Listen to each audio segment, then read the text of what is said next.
So what are some of the key things that we want to think about?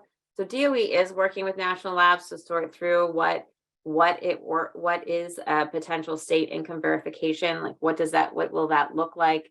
There is a $14,000 per cap household for the HERA rebates. Again, that's for the HERA rebates. If you're adding insulation and air sealing and you added a stove, and maybe you purchase those from different areas, you as the homeowner, you do have that $14,000 cap. There is an issue of categorical eligibility, which Phaedra and Daniel will talk about, but that is, how do we figure out how to address those homeowners that have already filled out forms for, TANF or for weatherization, and there's self-attestation. Can a person just say, look, this is where I am. I don't have a whole lot of pay stubs to show you. And multifamily buildings, per the statute, at least 50% of all the residents in a multifamily building must qualify for that LMI, point that is being used to upgrade those buildings. And both homes and HERA can be used for multifamily. HERA can actually also be used for new buildings, whereas homes can only be used for existing, just to add to some of those, issues. A couple of things I do want to note before I turn it over to our speakers is that the homes in here can't be used for the same rebate. So, you can't for the same energy measure. So you can't qualify the heat pump upgrade in both homes and in HERA. And so that is another thing that hopefully technology can help us with. With that, I am actually going to stop sharing my screen. After I introduce Phaedra and Daniel, I'm going to turn this over to Phaedra first. She's the CEO of Promise, and she'll be talking to us a bit about how Promise has addressed this. There are not a lot of software companies that are really so focused on helping reach and engage the LMI community and bring them to the table, and that is really what we need to see as part of the rebate program. So thank you, Phaedra and Daniel, for coming and helping everyone try and figure out how this is going to work. Thanks so much for having us. My name is Phaedra Ellis-Lampkins, and I run a company called Promise that is a software company. And we're really thrilled to be here with all of you. My goal is to be able to provide some background information about who we are, what we do, and how income verification works. We also really want feedback from you all. Governments and utilities are usually our clients. And so we want to be able to think about how to make sure our tools are as easy to use as possible for you all. And so I'll start and walk through a little bit about us, how we think about income verification and some of these other pieces. And then Daniel, who's my colleague, will walk through specifically how the software works. So really pleased to be here. So I'm Phaedra. Promise is really a company that spends a lot of time thinking about how do you move money to government, and we help people bring money in, and how do you bring money out to government. And so we have a team of people that think about how to make it as easy as possible for people who need support or resources to access government programs is the easiest way to think about that. So that looks like in the state of Virginia, being able to partner with the state to be able to get people water assistance. And so in a place like Virginia, the state of Virginia, who's our client, we get all the information from water utilities and say who's behind. We get the information from the state about who's on food stamps, and then we can actually send text message to people saying you qualify for these benefits. So we're a company that only works to be able to help make sure that people can get benefits, that it's as easy as possible for people to get. And so we go find people, right? There's two ways you think about how people learn about programs like the rebate program. One is they find you, the other is you go find them. And so as we think about our partnerships with states around rebates, we're thinking about who are people specifically for us, mostly low-income people who would qualify for these programs. How do we make it as easy as possible for them to qualify and find out about these programs? We're all over the country. Even as we sit here, I'm in California, Daniel's in New York, and our clients all over. And we'll talk today about Kentucky, one of our clients in Louisville, and how this works. But just a quick little bit about us. Okay, thank you, Daniel. The next slide.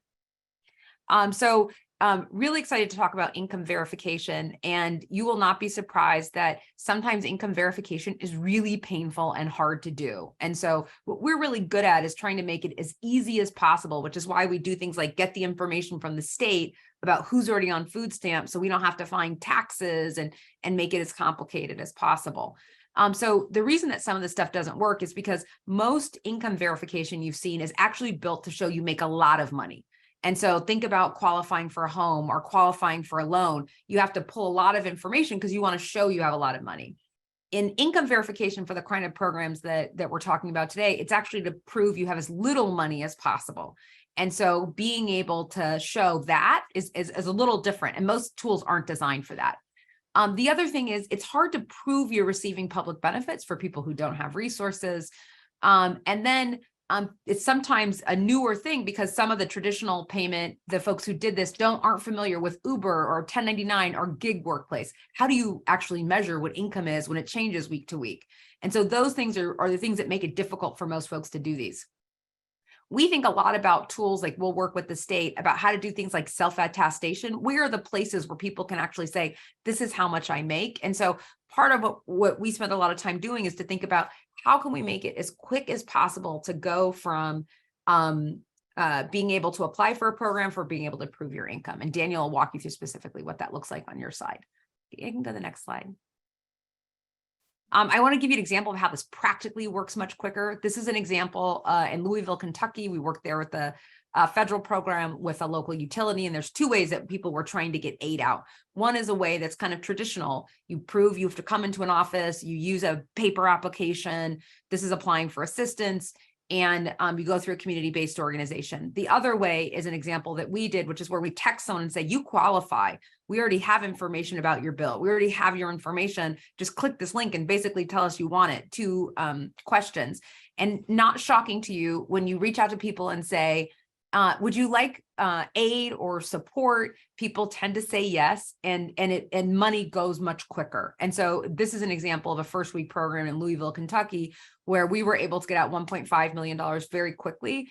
And the traditional model that the electric company did was only able to get 100,000 because you had to come into an office, you had to have a copy of your taxes. It was just a different model for being able to move. And so a lot of what we spend time thinking about is how does that process get easier and easier? And most of you are familiar, right? You think about technology and the way it's built. We want to build it to find people where they are, to make it as easy to use, and to make it as beautiful and smooth as possible. That's it.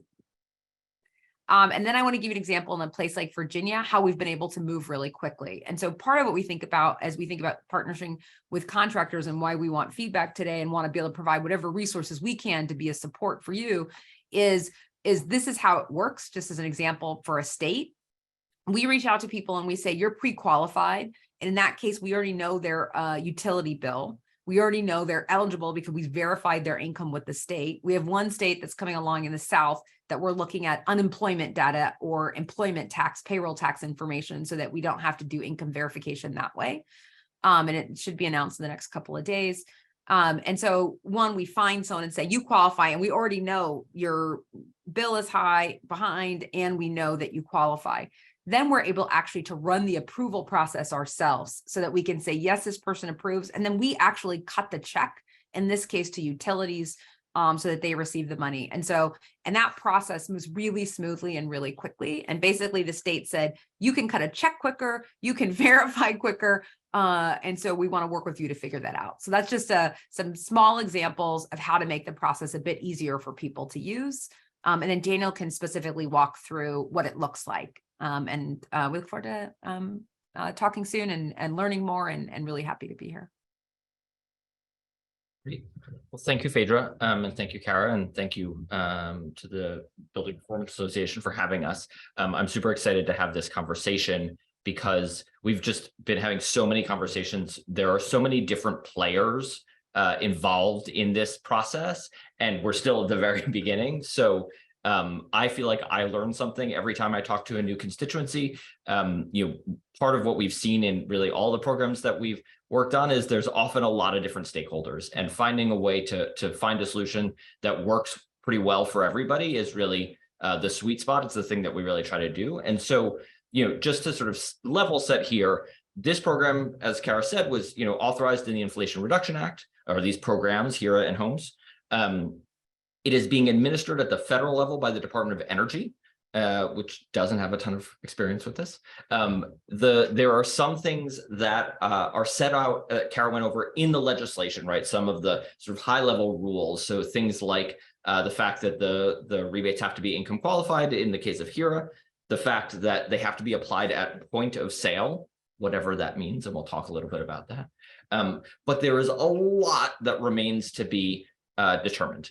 And so the place that we are in the process right now is that the Department of Energy has issued sort of the beginnings of guidelines, but they have said that they're going to issue much fuller guidelines, really full guidelines.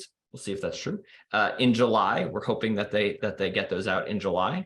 And from there, those guidelines then become the template for each state energy office to take those and turn it into a program in their state. So this is a program, the HOMES and HERA programs will all be administered by the state energy office in the state that they are being run in. They hopefully will be consulting with contractors in their states. They hopefully will be consulting with utilities in their states. They hopefully will be consulting with advocates for low and moderate income folks in their states. But we've been in these conversations and just have learned so much about what it will take to make this program work. Our belief is really that this can be a transformative program, that it can give people who wouldn't normally have access to these kinds of upgrades access, that it can dramatically expand the base of folks that you as contractors can go serve and can bring on as customers. But to do that, it's going to have to be a well-designed program. And I think anybody who's interfaced with the government knows the difference between a well-run, designed government program and a not so well-run government program. And so we want this to fall in that first category. And so with having said all of that, what we've been doing is taking the feedback we're getting. I was on a call last week with the National Association of state energy offices. So they are very much like waiting for the guidelines and trying to figure out, what they can do now and what do they need to wait for those guidelines are. But, talking about sort of here's how we envision it, with the large caveat that a lot of this is still going to depend on what the guidelines from Department of Energy is. And they solicited lots of feedback. And, I know, we gave feedback, and I'm sure that that the BPA gave feedback, and so they've just been pulling feedback from all these different stakeholders to try to incorporate it and build into their guidelines. But our hope is we want to show you something sort of concrete that's still very much a prototype that is really dependent on what the guidelines are. But by doing that, hopefully we can spur some discussions and get you all thinking about like, oh, you've got it this way, that really won't work for me, or you really need to think about this thing, because that's useful guidance for us as we're thinking about how we build our software, but also as we then go and give feedback to other folks like state energy offices like the Department of Energy.